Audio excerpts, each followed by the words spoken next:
Olá, seja bem-vindo a mais uma aula do Vem Segue-me da Escola Dominical.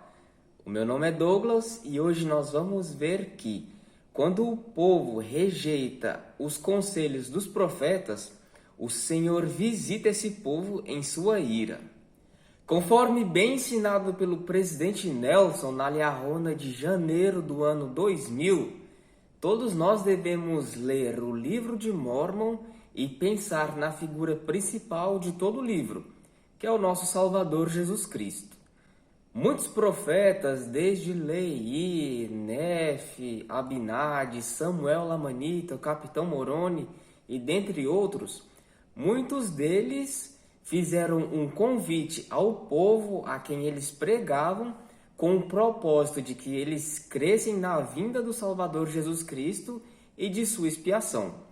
Quando nós lemos o livro de Mórmon com foco no Salvador Jesus Cristo, a nossa mente se abre e nós percebemos o que o Senhor deseja que façamos hoje. E assim como muitos desses profetas que eu citei, Nefe, que era filho de Elamã, que era filho de Alma, que nós tratamos da leitura durante essa semana, também foi rejeitado como os outros profetas. O que ele ensinou, o que ele pregou ao povo foi rejeitado pelo povo e ele teve que interromper a sua missão e voltar para sua terra. Mas algo que nós podemos aprender com isso é que coisas simples que Nefe ensinou ao povo eram rejeitadas porque eram simples demais. Quando nós lemos a Bíblia e lemos as histórias do povo israelita, que para sobreviver eles precisavam ter que apenas ver a serpente, muitos deles não acreditaram pelo simples método de ver a serpente e ser curados. Muitos de nós hoje cometem os mesmos erros que esses israelitas cometiam no passado. Hoje, algumas coisas que são muito simples são questionadas por nós para cumprir determinada ordem vinda do Senhor. Quando nós deixamos de acreditar que os conselhos dos profetas, mesmo nas coisas mais simples, podem nos ajudar a enfrentar as dificuldades que nós passamos todos os dias, e nós nos afastamos da presença do Senhor. O simples fato de cumprir com a vontade do Senhor nas mínimas coisas, como, por exemplo, fazer orações diárias, buscar ajudar o próximo em suas dificuldades e suas necessidades, e dentre outras coisas, nos tornamos mais aptos de receber o Espírito do Senhor e de ficar mais próximo da sua presença. E a pergunta que fica é: por que às vezes hesitamos em fazer as coisas que parecem simples demais? Veja que nós lemos no capítulo 8 do livro de Elamã. E assim como todos os que olharam para aquela serpente viveram, assim também todos os que olharem para o Filho de Deus, com fé, tendo espírito contrito, viverão, sim, para a vida eterna. Esse versículo nos faz uma promessa grandiosa. Assim como o povo israelita precisava apenas ver a figura da serpente para viver, hoje todos aqueles que olharem para o Salvador Jesus Cristo, e, como é óbvio, cumprirem com seus convênios, viverão e terão a oportunidade de um dia voltar a habitar com Ele.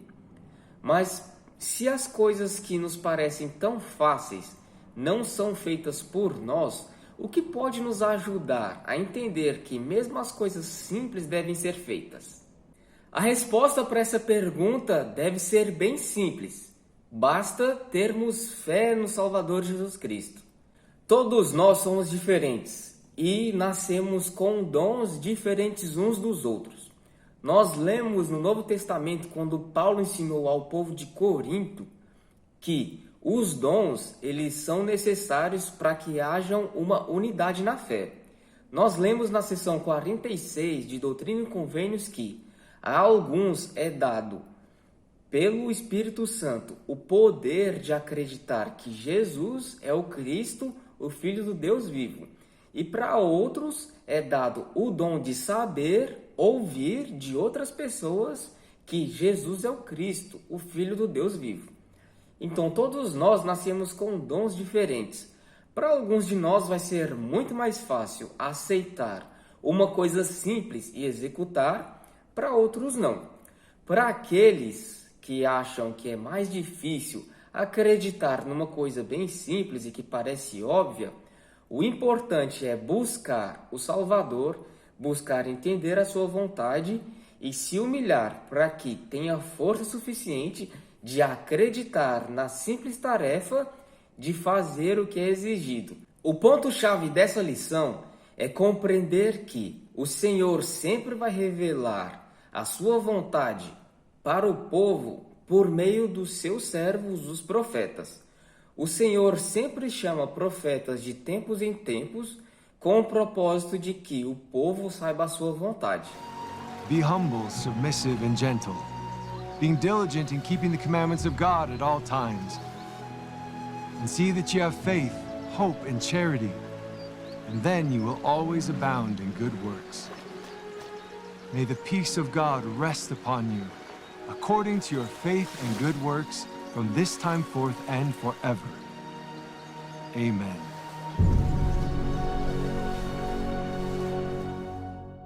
E no Guia para Estudo das Escrituras, nós temos uma breve descrição do que é um profeta e do que ele faz. Pessoa chamada por Deus e que fala em nome dele. Como mensageiro de Deus, o profeta recebe mandamentos, profecias e revelações do Senhor. Cabe a ele a responsabilidade de dar a conhecer aos homens a vontade e a verdadeira natureza de Deus, além de demonstrar o significado de seus procedimentos para com eles. O profeta denuncia o pecado e prediz as suas consequências. Ele é um pregador da retidão. Então, agora que nós sabemos o que é um profeta e o que ele faz, fica muito mais simples de entender o que Nefe passou ao tentar pregar e expor a vontade do Senhor para aquele povo.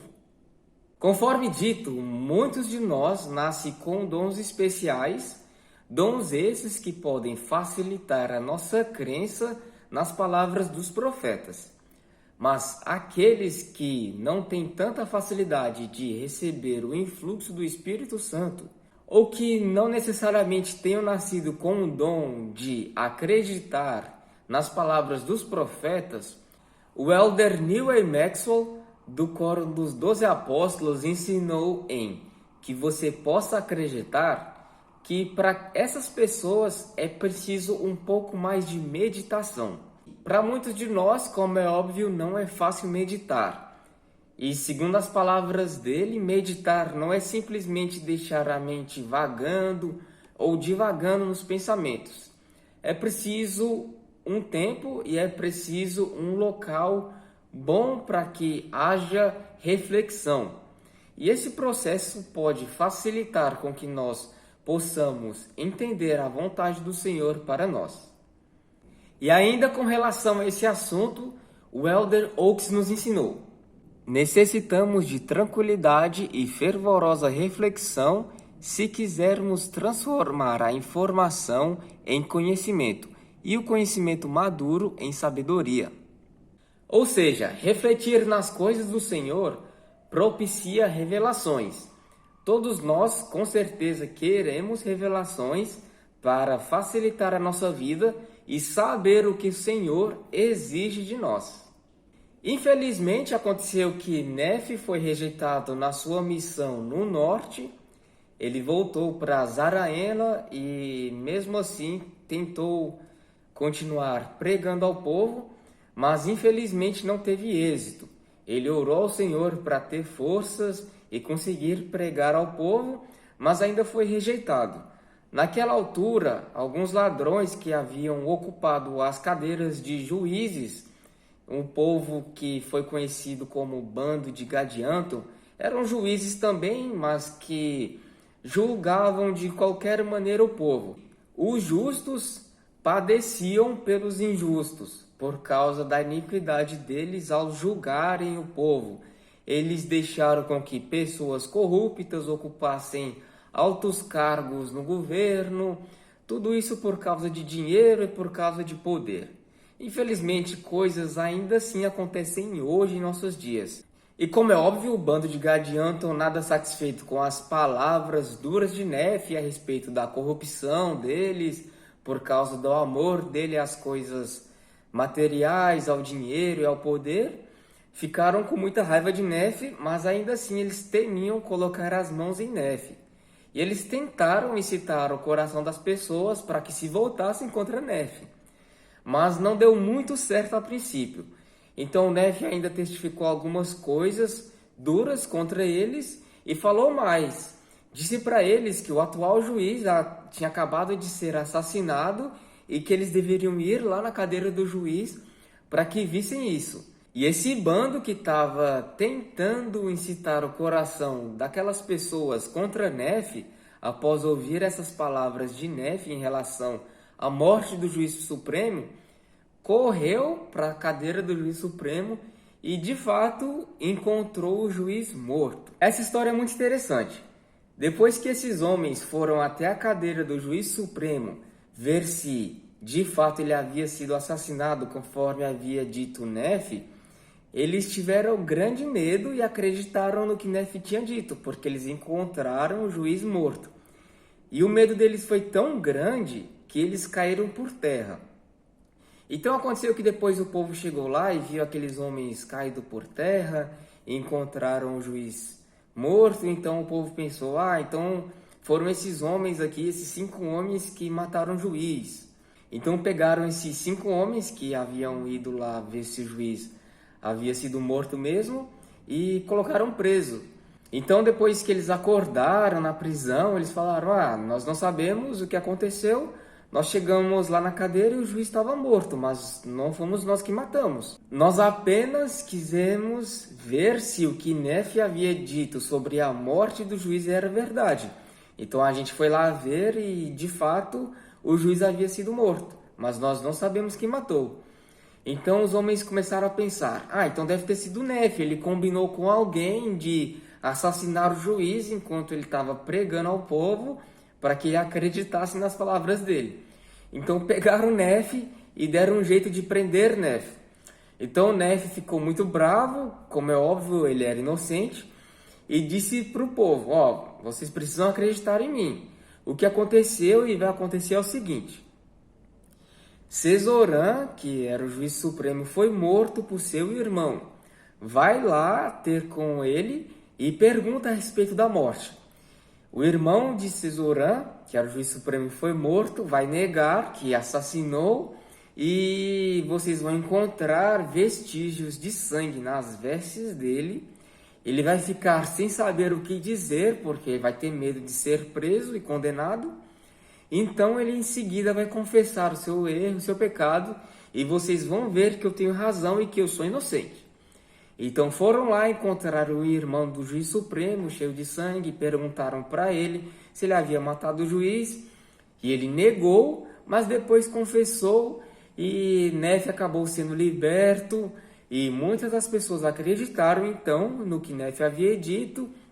Muitas pessoas acreditaram no testemunho daqueles 5 homens que haviam ido lá ver se o juiz havia sido morto, e muitas pessoas a partir de então acreditaram que Nefe realmente era um profeta que foi enviado por Deus. Ainda assim, houveram outros que disseram que Nefe não era só um profeta, mas que ele era um Deus, porque de outra forma ele não poderia saber tanto essas coisas. Essa história é bem interessante porque nos mostra que coisas simples acontecem para que nós possamos fazer e obedecer à vontade do Senhor. Todos nós precisamos obedecer aos mandamentos do Senhor e nos arrepender de nossos erros para que possamos nos unir e ficar mais próximos do Salvador. Todos nós temos dons e talentos diferentes.